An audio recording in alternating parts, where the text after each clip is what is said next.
When the results came in, we even told the girl, can you please seal it in an envelope? Just so we have like, slowly opening it and all that. She just gave it right then and there, slap on the table. And I saw it, carcinoma. And then the second word, invasive. Like, I was gonna die in that moment. I was like, will I even make it to 40? Hi, I'm April Perreras. I'm Keri Zamora. Hi, I'm Celine Cornejo. And I'm Audrey Go. Welcome to this special episode of Modern Parenting's Couch Talk. Today, my new breast friends and I are talking about breast cancer awareness.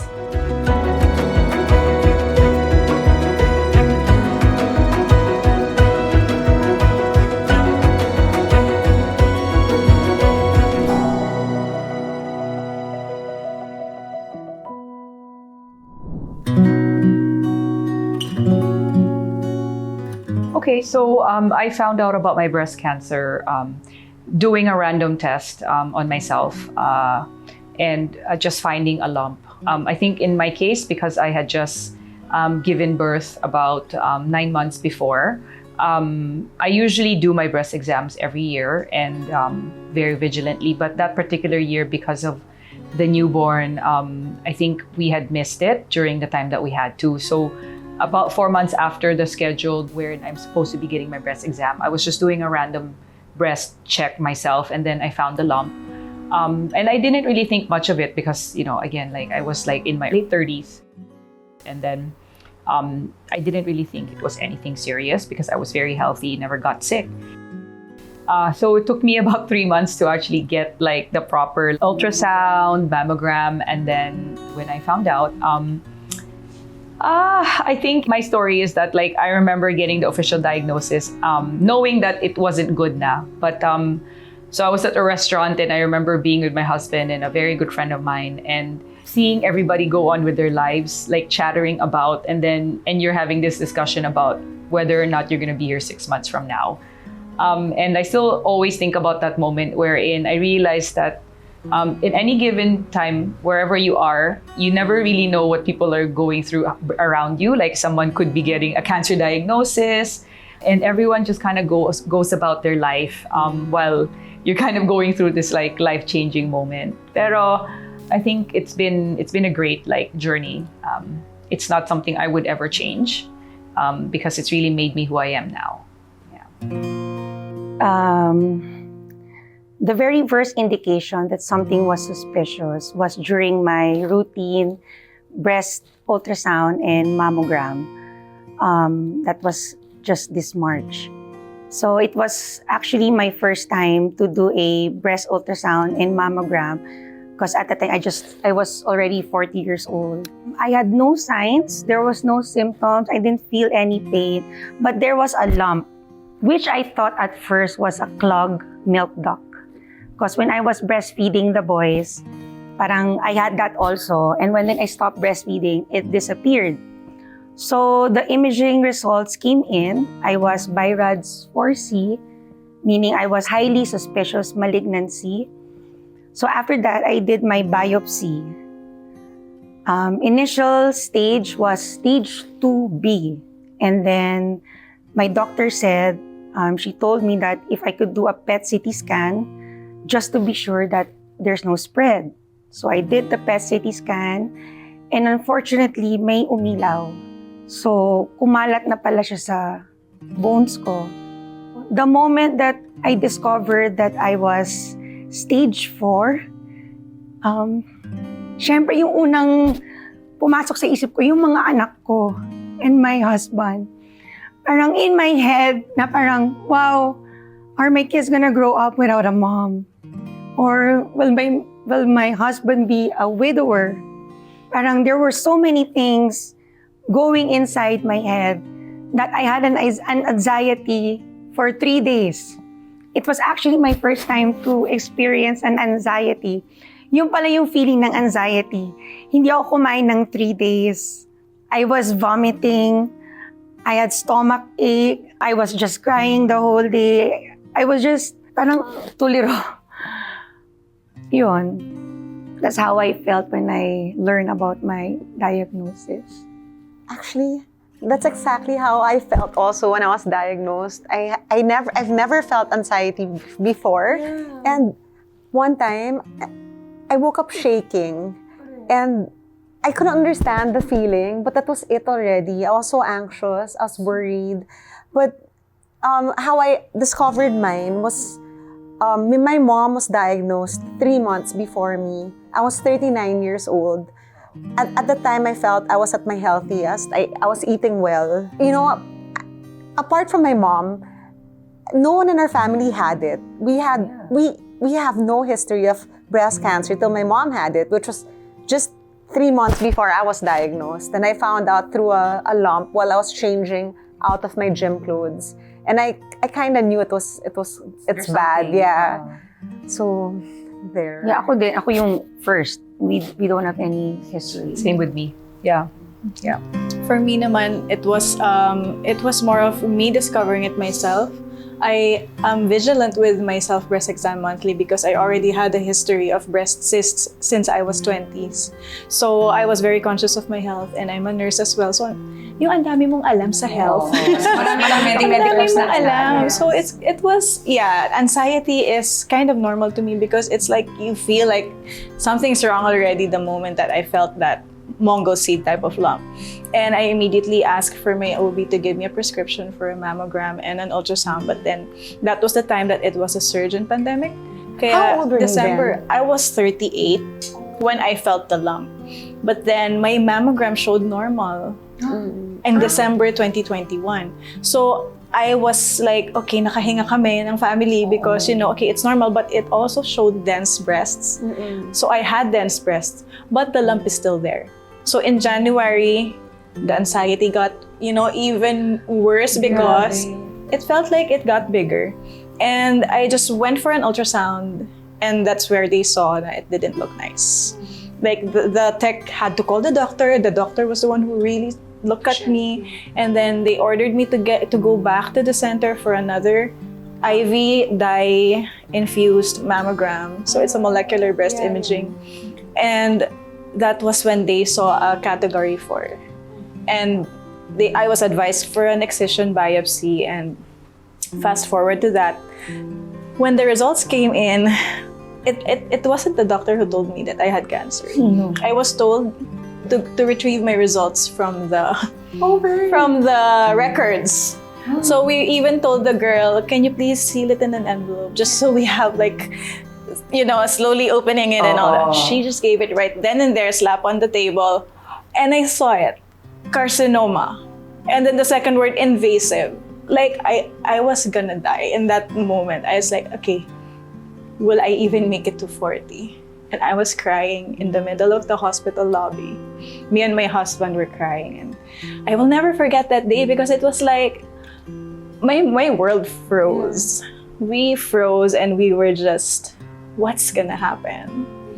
It was one of the darkest days of our lives. Yeah, it's the uncertainty talaga. Sobrang uncertain, and it didn't. You don't have answers that time. Yeah, so that's how I found out. I think we talk about early diagnosis and self-breast exam, which is why I always advocate for now is to really do the exams every year as soon as you're 18 or 20, wherever, because the prognosis is so good with early detection. And even with me, siguro if I had been more vigilant with doing the self-breast exams, I probably would have caught it a bit earlier, but because I wasn't as vigilant, and it's very something that I talk about is a lot, both of us had it very soon after we had our children. So a lot of us will think that, it's just a milk duct, or that's normal because, when you're breastfeeding or after breastfeeding, you get a lot of mga cysts, no? But I think it's really important that even if you think that it's because of your baby or because part of being a new mom, it's possible to be getting it at that time. And that's when I feel that's when we're not as vigilant. Right. What Audrey said was right. Maybe the younger ones, especially if they're lumpy, or they can do the self-breast exam by themselves. They have it in YouTube. You can just follow the procedure, how you do it, and do that every month, the first of each month, just to be safe. That's right. It's surprising that nowadays there's a rise in younger people Yes. having cancer. I mean, clearly all of us are. Yes. I was 38. And it's all below 40. 39. Yeah, 39 when I was diagnosed. Yeah. So I think the trend is already telling us that there's no escaping cancer. It's Yeah. just a matter of when will you be hit Yeah. with it and how you are going to be preparing for it. Actually, Right. one of the girls I follow on Instagram, she had it at 18. Oh my goodness. Before her prom. So Oh. that's why I remind my daughter also to be vigilant with her Exactly. breast exam and also her bi-yearly sonogram. Sonogram, exactly. So like when you know your risk factor in your family history, Yes. but sometimes it's not with Yeah. the family history that gives you that data. But then if you know how to perform a self-breast exam and you perform it monthly, it's a great thing that we're all advocating Yeah. for that Yeah. because it's really how you find out for yourself and knowing what's normal for your body Yes. that gets you ahead, for things like this. Yeah, I agree with you guys na you don't wait yung usual age na age 40 or for your late 30s. Yeah, sometimes as early as 18. Diba? Have your self-check and don't be like me na feeling na, kahit wala naman akong family history, I won't get breast cancer. But I am the living proof that you don't need a family history to have your self-check. I don't have any family history as well. And mine was triple negative, which is like the most malignant type at that time. So again, thankfully, I was kind of staged a little bit later than what I would like. Kasi nung sinabi sa akin ng doctor that I said, Doc, if I was positive, like what stage would I be? Kasi syempre in my head, I was like, baka stage 1 lang because, and she goes 2B and then the tears started rolling down my, parang what? Parang when someone tries to give you that kind of diagnosis. Right, right. Okay, so the moment we found out that I had cancer, it wasn't like a straight answer that, okay, you're gonna do this treatment right now. The surgery came out and the pathology report showed I had positive margins, meaning the cancer was not 2 centimeters as the ultrasound showed. The actual tumor that was removed from me was 5, just so they could get the margins out, but then it turned out all positive.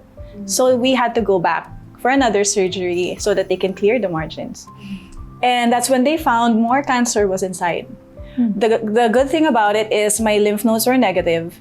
But then when they found more tumor cells in my breast, that was when they advised for a mastectomy. And that was like, I thought we were done with surgery. And I had to go through another, and that was my 3rd.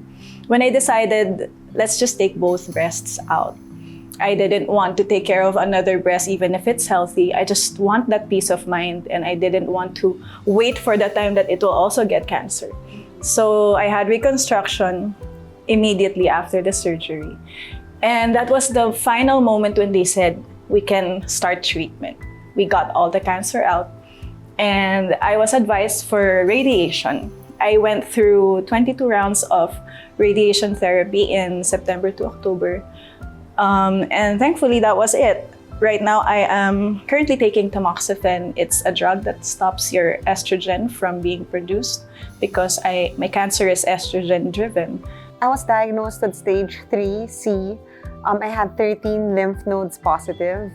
I had very aggressive chemo, 33 days of radiation, and I'm now on hormone therapy. And I had total hysterectomy because my breast cancer is hormone-driven. And also unilateral mastectomy, so just one side. So my treatment plan was TAC protocol, which is a cocktail of 3 strong chemo drugs. One of the drugs in the cocktail is called the Red Devil because of its color and its serious side effects. So usually the side effects kicks in my case, on the 3rd day, and it would last me for a week. So what were the side effects? I didn't eat for a week. I was on IV hydration. Nakaswero ko noon to keep my body hydrated. And then, of course, I lost my hair. I was vomiting. But since I don't eat, it was already acid. It was already color green. My bones were in pain. I couldn't sleep. I couldn't even stand up. And it's one of the most painful experience.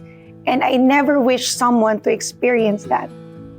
Good thing that apart from my medical oncologist and my surgical oncologist, I also have an integrative doctor who helps me prepare my body before and after chemo. So it's a good complement that I do Western medicine and integrative medicine kasi it helps boost my immunity. I actually went through the same treatment as her. So I did I think 7 rounds of Taxol, the Red Devil that everyone calls. That's crazy. Plus another, I think 6 more of another drug that they wanted me to take to just make sure that we get rid of everything. But I also had one lymph node that they found that was affected. So I went to the States for my treatment. So medyo high-tech sila dun. They have this way of tagging the node. And then after you do your treatment, after I finished my Taxol, we went back to check and they couldn't find the lymph node anymore. So that was a good sign for my doctors that the first round of treatments worked really well. The treatment protocol for the States, or even I think in other countries now is, and I'm not sure in the Philippines, it might be a mix, is they usually don't like to remove the tumor. And then they prefer to do the chemo first to see how it's working. In my case, unfortunately, I had removed the tumor before and then had it biopsied. So when I went to the States, my markers were very positive. And my doctor said, we just for sure need to remove one breast because we want to make sure it's taken away.